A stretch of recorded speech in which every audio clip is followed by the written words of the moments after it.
Thank you to all my channel members, including my fan appreciation level members and my contributor level members, for helping support the YouTube channel. Hello, and welcome to my channel! My name is Jonathan Cohn, and today I have my book review of the book Dune The Butlerian Jihad. This is the first book in the, I think it's called like the Legends of Dune trilogy, but it's really just the Butlerian Jihad trilogy. And I have books 2 and 3 on my shelves to be read in the next couple of months. And I picked this up because I'm not only a big Dune fan, I've read the first 4 books by Frank Herbert, and of course watched the new movies multiple times, loved them, absolutely loved them. But I'm also a huge fan of Kevin J. Anderson and Brian Herbert. I read the Dune House trilogy with like House Atreides, House Harkonnen, and House Carino, and I enjoyed it. I gave them like 7 or 8 out of 10 generally. Like they were good. It was a good trilogy. It was very fun. And then I also read the Sisterhood of Dune trilogy, which includes Sisterhood of Dune, Mentats of Dune, and Navigators of Dune. And this was a even better trilogy. However, I do not recommend starting with this. I recommend starting, if you're going to do one of these two, start with the Butlerian Jihad trilogy and then move on to the Sisterhood, doing this trilogy, because there's some nuances and character stuff that really is put into place because this one comes first, about 100 years earlier in the timeline. These two trilogies take place like 10,000 years before the events of like Dune and the House trilogy and the main Dune books. So these are way in advance, and so the world building is incredibly different for this trilogy. And I have to say, so far this is my favorite start of any of the Kevin and Brian books. I think that this is a great opening for the series. I can't wait to read more of it. By the way, quick note, I would not recommend watching the Dune Prophecy series because it completely changes stuff from the books. I think the books are great. I know certain other booktubers and authors disagree with me on the Kevin and Brian books, but I love the Kevin and Brian stuff, but I would stay away from the TV show. That being said, back to Dune The Butlerian Jihad. This is a book filled with rich themes, great characters, great action, great plotting, great world building. It's just, there's so much greatness in this book.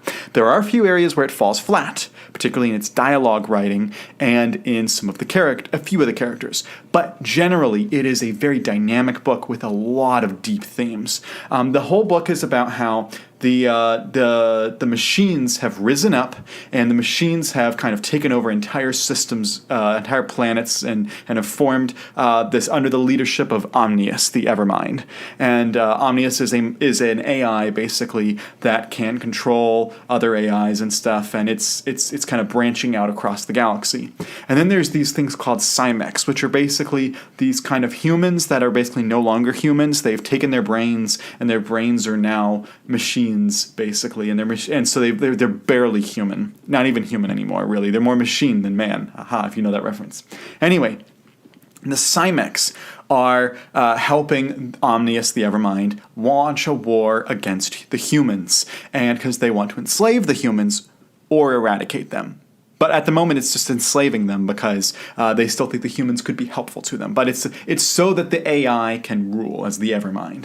And so you read about that war with the humans. And it's so interesting because Kevin and Brian have all these great themes about letting an AI run loose, about what happens when AI takes over, about what happens to humanity afterwards. And obviously, this is the most extreme version of it. This is not the most likely outcome of us using AI. However, this does show an outcome and shows how horrible it could be. And so I really appreciate them exploring that. And they also, with the character of Erasmus, show how kind of almost seductive the concept of AI can be. You know, Omnius is the AI who's like in charge of everything. He's a powerful overlord, doesn't care about humans at all.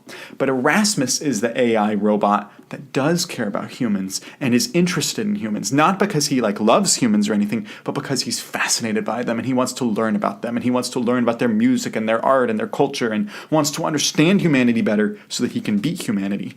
And there were so many times reading this book I was kind of lured into liking Erasmus, and I was really fascinated by his character. and then he would do something, and I'm like, oh my goodness, you monstrous AI.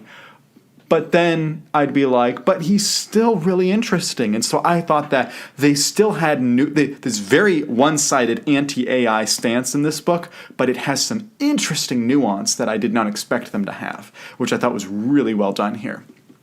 I think that the book also just has some great plots. There's some great adventure. You're following several groups, different human groups, as they are trying to fight back against the AI, as they're trying to launch war, as they're trying to you follow some slaves who try to do an uprising from different planets and see how some of them fail, some of them succeed. You follow humans who are like political leaders, like Serena Butler and Xavier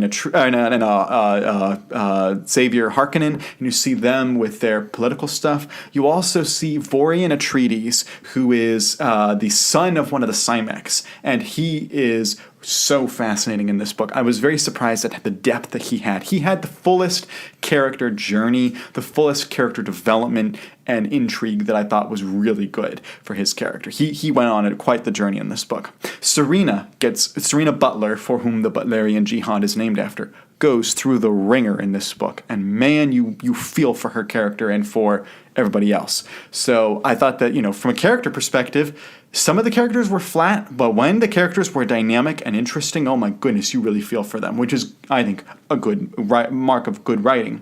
I will admit the dialogue is super flat in this book. That is Kevin J. Anderson's number one weakness, is writing dialogue. His dialogue very much is there to serve the plot.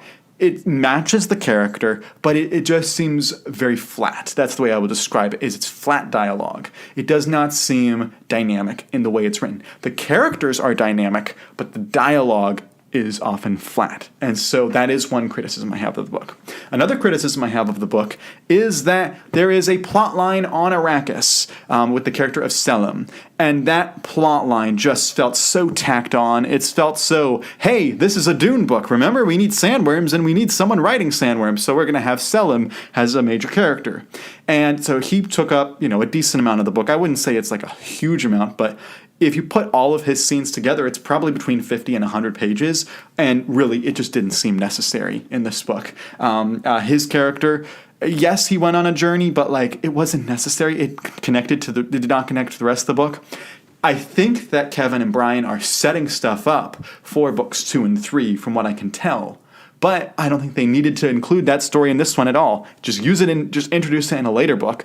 Don't waste time in this one. And that is my only other criticism, really, of the book, because as a whole, this book deals with all the rest of the plot lines super well. I was very invested in a lot of the rest of the plot lines, and I liked how, despite how expansive it was, I was able to understand who all the characters were and what all the plot lines were very well.